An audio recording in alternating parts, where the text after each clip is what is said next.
Hi, it's been a while, but me and Sven the van are going off on a road trip. Yeah, we're going to stay on the actual campsite at the other end of the country, and we're going to go on a very special mission, of which more later. So I hope you enjoy this. I've got a roof box now, which means I can take more stuff with me, and the van is lovely and clear inside, and I've got loads more stuff. So we'll see how that all goes. And that with the video. Cheers.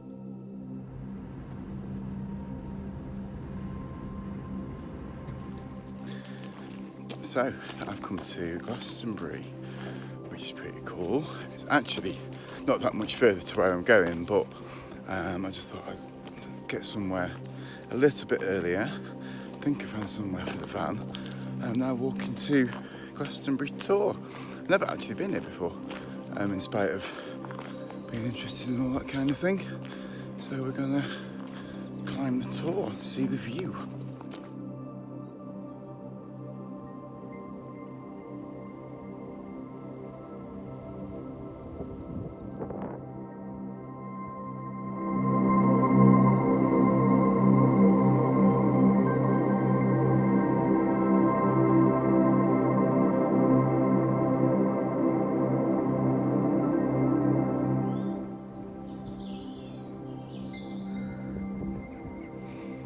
So, first night done.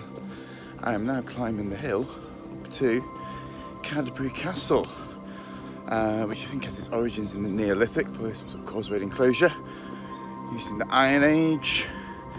It was then destroyed by the Romans, but then refortified in 500 AD, so in the early Middle Ages, or the Dark Ages as we used to call it, and thus to which was attributed the legend of King Arthur and the possibility that this could have been Camelot, possibly because it also begins with a C. Who knows? But let's go and have a look.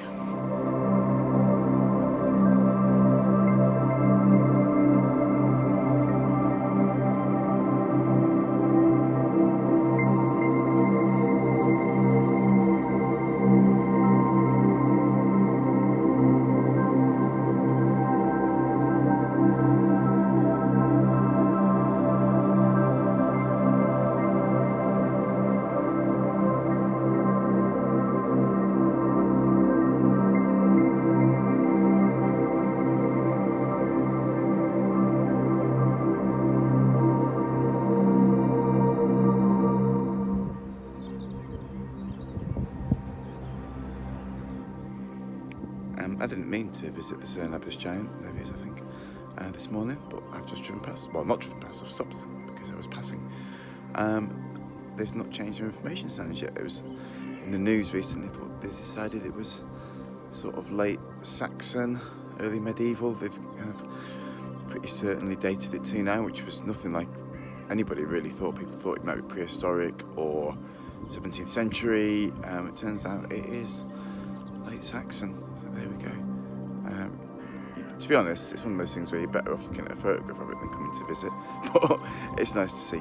And I'll move on. So I've got to my campsite, and it's really cool. And there's a really loud music coming from this bar. It might even be live music, which is bizarre. So I'm going to check it out and see what's going on.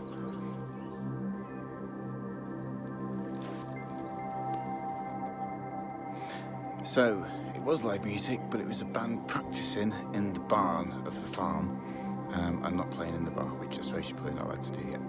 So it was slightly disappointing, but I did get some firewood and some very nice looking cider. So that's alright. I've just come to have a look. This river that runs behind the campsite is the River Bride. This is a breedy farm, so there's some interesting stuff to do with bride and breed and things like that, especially around here. So that's pretty interesting. I'll have to try and find out some more.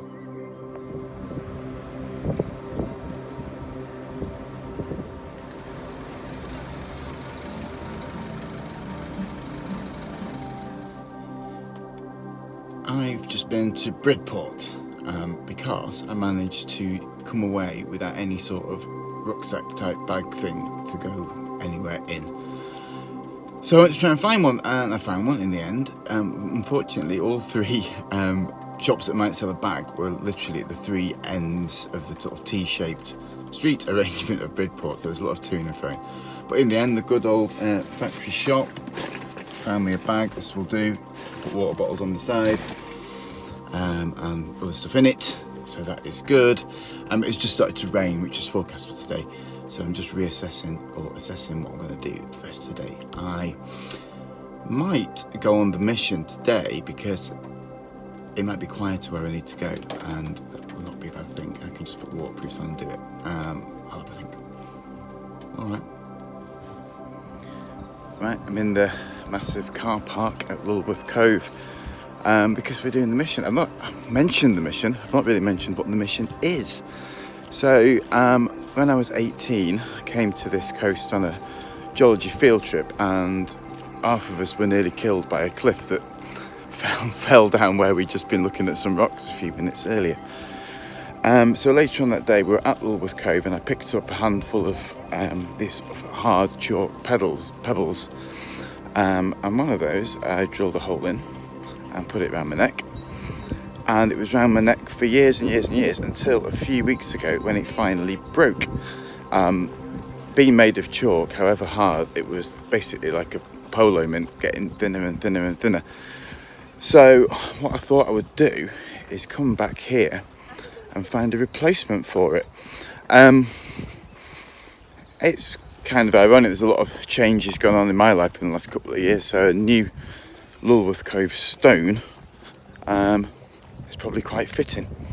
Hopefully I'll be able to find one.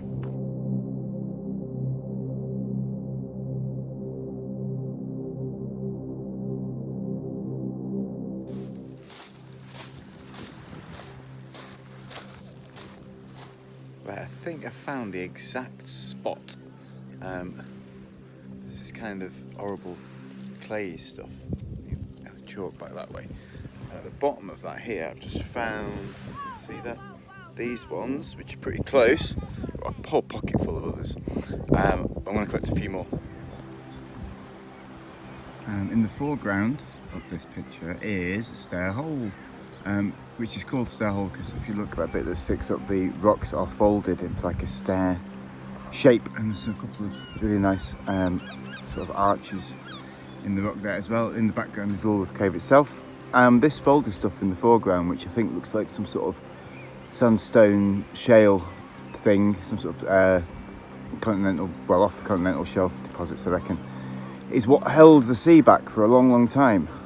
And then eventually it broke through, and as soon as it got through into the softer, sort of chalky stuff behind, it began to eat out Lulworth Cove, this huge circular shape, which is really unusual, but also really cool. But yeah, good geology. And here are the stones I picked up. The ones on the right are slightly bigger, that's the only difference. I got loads because I have no memory of how I managed to drill a hole in one in the first place, and I can't really remember how big it was to start off with before it was kind of worn away and broke, so I need to experiment. So sorry if you thought I was going to come and pick up one pebble, because if that went wrong I'd have to drive all the way back to Dorset to pick up another, so I'm playing it safe. Good morning. I've just parked the van in Abbotsbury car park, paid for some parking, and today I'm going on a walk, and I'm going to find some sort of prehistoric stuff as usual. A couple of long barrows, a couple of stone circles hopefully. It's a bit grey, it's supposed to brighten up later. So we'll see how we get on. This village is beautiful, by the way. I mean, everywhere's beautiful around here actually. It's quite weird, very different from home, but anyway, let's see how we go.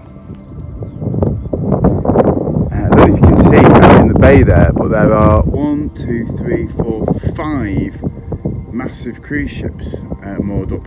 I'm guessing stranded because of the pandemic. Yesterday when I was at Lulworth Cove, they were all sounding their horns, and I don't know if that's them moaning that they're stuck or just a thing that they do.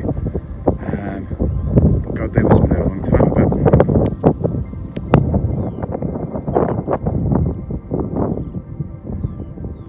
Right, this is Hampton Stone Circle. If you can just see it in all this vegetation. I just walked right past it because it is not where it says it is on the map. It's right next to the track, not away down that field with a load of cows. But here it is. Those dates are probably wrong. It says 1800 and 1200 BC. I would say it was a bit older than that. I might be wrong. It's only a little one, but it's pretty cool. Yeah, not a lot else to say about it. Actually, I probably should say a bit more about it. I think I've talked about stone circles on these videos before, but they are one of the most sort of mysterious of these prehistoric monuments. Well, obviously nobody really knows what they were for. You sometimes find burials with them, but they're often later. You don't find certainly any kind of remains of habitation. They're often in places which are quite inhospitable, sort of high up on moorland and places like that. And a lot of the archaeologists, Francis Pryor, what's the other guy called? Parker Pearson, the Stonehenge bloke, they talk a lot about this idea of the realm of the living and the realm of the dead, and how, or the realm of the ancestors. So these monuments, these ritual spaces, would be in places that weren't normally visited by people on an everyday basis. So yeah, often uplands, moorlands, here up on this kind of downland, and there's a fair old complex of monuments from that period around here. But like Nigel Tufnell says, although it wasn't the Druids, nobody knows who they were or what they were doing. We can only guess.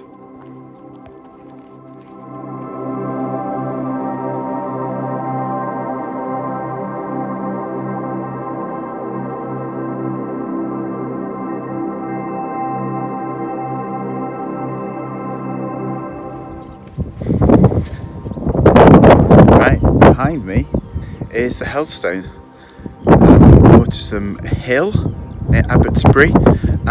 It is the remains of a Neolithic long barrow, and the mound behind it has all kind of been, or mostly kind of been robbed away. You can still see a bit of it. So this is Neolithic. This is sort of 3000 BC-ish, maybe something like that. But what you can see now is not what it would look like. Firstly, it would have been probably covered by a mound, but secondly, it had all kind of fallen down and was restored in the 19th century quite badly. These stones kind of pointing inwards is weird, but it looks really pretty, but not really one to look at if you want to know what these things actually did look like.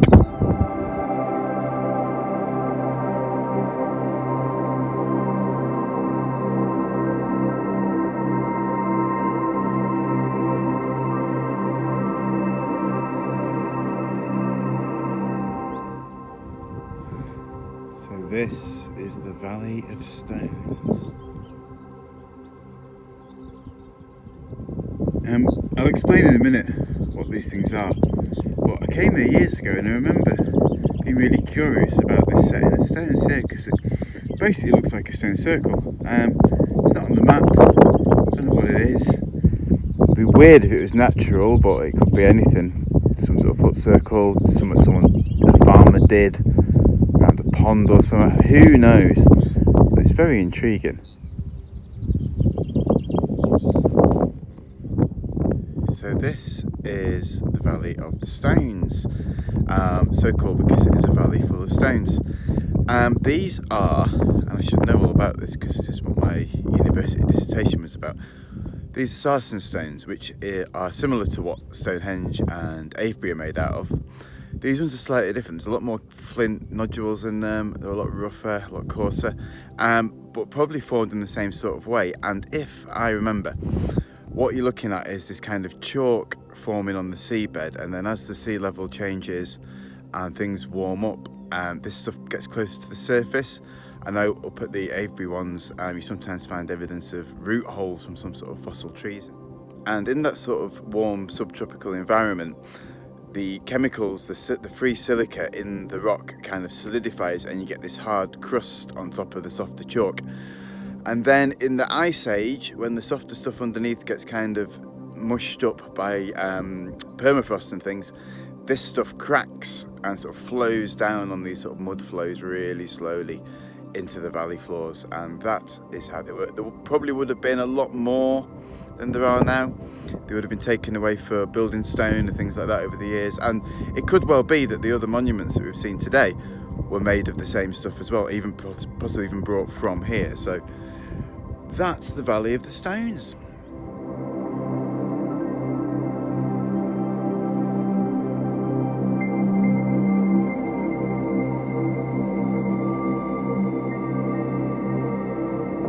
So this is the grey mare and her colts, which is Level Long Barrow. Not restored, so although it looks a bit more ruinous than the Hellstone, it's actually much more like what it would actually look like. So you can see this facade here, that stone in the middle, might well have been sort of a blocking stone that blocked the chamber. It might be moved if they wanted to put more people in. And then the big capstone behind it, and if we come round a bit, you can see the remains of the long mound coming out behind as well. Probably would have been a lot longer again in this case, but there you go. That is the grey mare and her colts.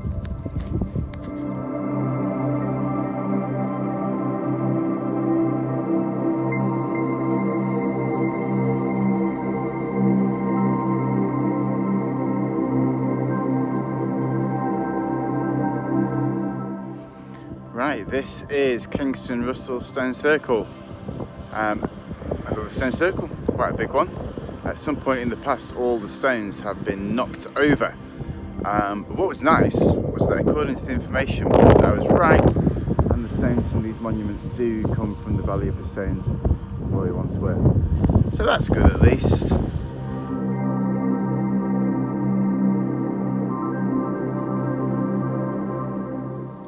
Well, that was a really amazing walk, and it only rained a little tiny bit, mainly dry, lots of lovely places seen.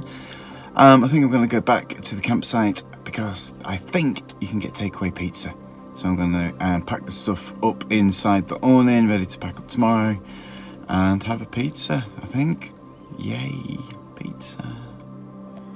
Well, it's my last night on the campsite, and it's worked out. It's been really lovely. Breedy Farm campsite near Bridport, really cool.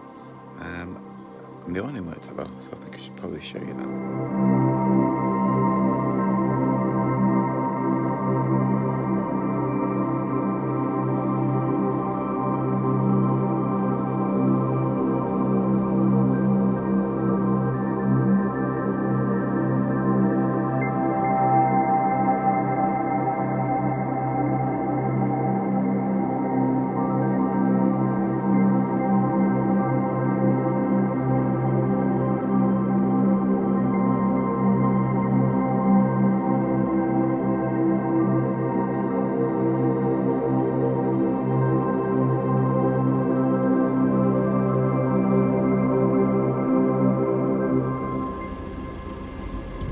I'm just about to get the Sandbanks Ferry, which I think is a very short ferry, but you know, it's still a ferry, and we all love a ferry.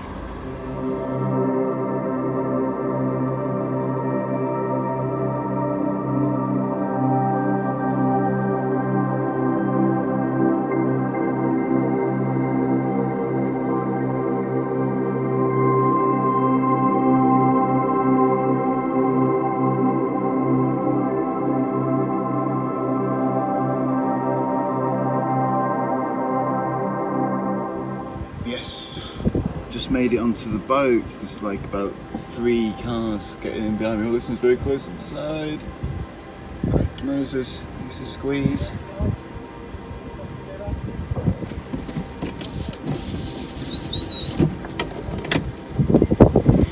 I just had some heavy mirror in. There we go. Wow. Unfortunately, you can't get out of the car.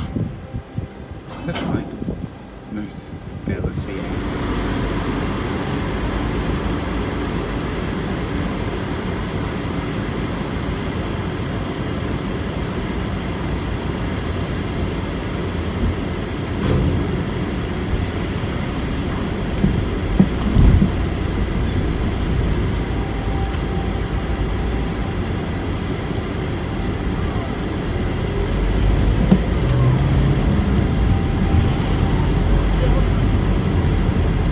So this is Sandbanks. Somewhere around here is Harry Redknapp's house, I believe.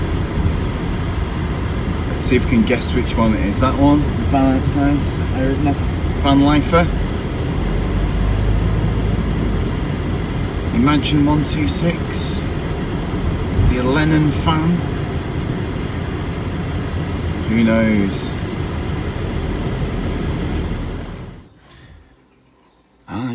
I've just done my first urban wild camp. I've come to Christchurch to see my friend Matt, but it's like, what's this cargo best? Mega strict residence parking outside his house, but if you go just a little bit around the corner, it's a normal road and it's fine. I sort of kept everything pretty minimal and no problem. Hopefully it's not too windy. I'm on Hengesbury Head with Matthew Shaw, and he's telling me about the Stour and the Avon. Go on, tell us, man. Yeah, so here we can see the Stour coming down past the other side of the Priory, St Catherine's Hill in the background, and the Avon coming down on the other side, so the point where the two rivers meet, and then moving out into Christchurch Harbour, which we can see on this side looking across towards the New Forest. And over there's a line we can see just before the car park over there, which is the double dyke, so this is the defence of Hengesbury Head and the Barrow Cemetery just to this side as well. But we're going to walk up to the top where there's the Barrow and discover this Creswellian hill. Cool, so yeah, so Hengesbury Head is, I've been learning, kind of a promontory fort with occupation back into the Paleolithic, Mesolithic? Yeah. Right through the sort of the Stone Age, the Neolithic and the Bronze Age, and all the way through. And I've never been here before, so this is exciting. We're at the top of Hengesbury Head, and behind me, with Matt, we can just see, it's quite low. We've got a Bronze Age round barrow there, right on top of the head. And we've got, let's have a look. Let's go to the end actually, and get a better view. That's Christchurch over there. And we've got the the Avon and the Stour coming in here, and then this is Christchurch Bay, and you can just probably see there's a tiny gap there before this sort of spit of land with all the beach shut starts. Here's the end of Hengesbury Head. We've got the Isle of Wight over there, but you can see we get all the way around here. So we come back, there's Swanage and the Poole Harbour kind of in there. So we get to the beach here. So the only bit you need to defend is this narrow stretch of land here where the dikes are, and then up on here, safe as houses.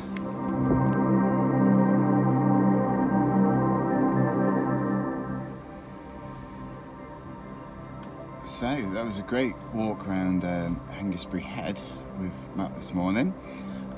Really good to see him, really old friend. Now I'm on my way home, and I decided, as we stopped at T-Bay in the last sort of big trip, I've stopped at the second best services apparently on the network, which is at Gloucester. I've never been here before, so I'm going to have a little look around and we'll see if it is really as good as T-Bay services.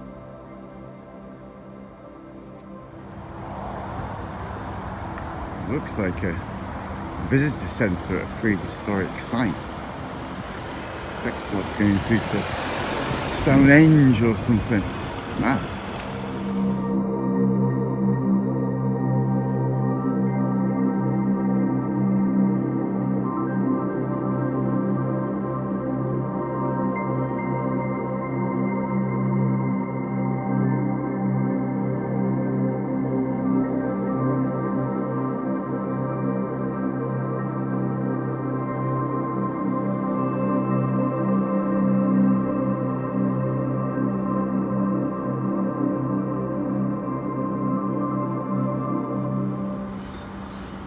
Well, that was really nice. Turns out, I think I actually knew this, that it's actually owned by the same people who built T-Bay services, so I don't feel I have to judge them against each other. It's a lot more open plan than T-Bay, but I quite like the maziness of T-Bay. But you know, it's a great service station. Stop at this service station. It's better than all the other service stations apart from T-Bay. Yeah, Gloucester. Come to Gloucester services. This has been a no. I've basically now got about 3 hours drive to get home, but I don't think a lot else is going to happen, so it's probably as good a time as any to wrap this up. I've had a brilliant week. Dorset is just as beautiful as I remember it. It was really good, really interesting staying on the campsite, having the roof box and the awning, being able to do that a little bit differently, maybe a bit more traditionally, but sort of combining both of them has been really nice. Last night's stealth camping in Christchurch was interesting, just to know that I can do that. But I've seen loads of great places. The weather generally has been brilliant. It's a shame it's so nice today and I've got to spend it all driving, but never mind. But I'll go the rest of the way home, and unless something really exciting happens, it'll probably be the end of the video, and then we'll do this again another day. Alright, bye. Thanks for watching. Like and subscribe, ring the bell.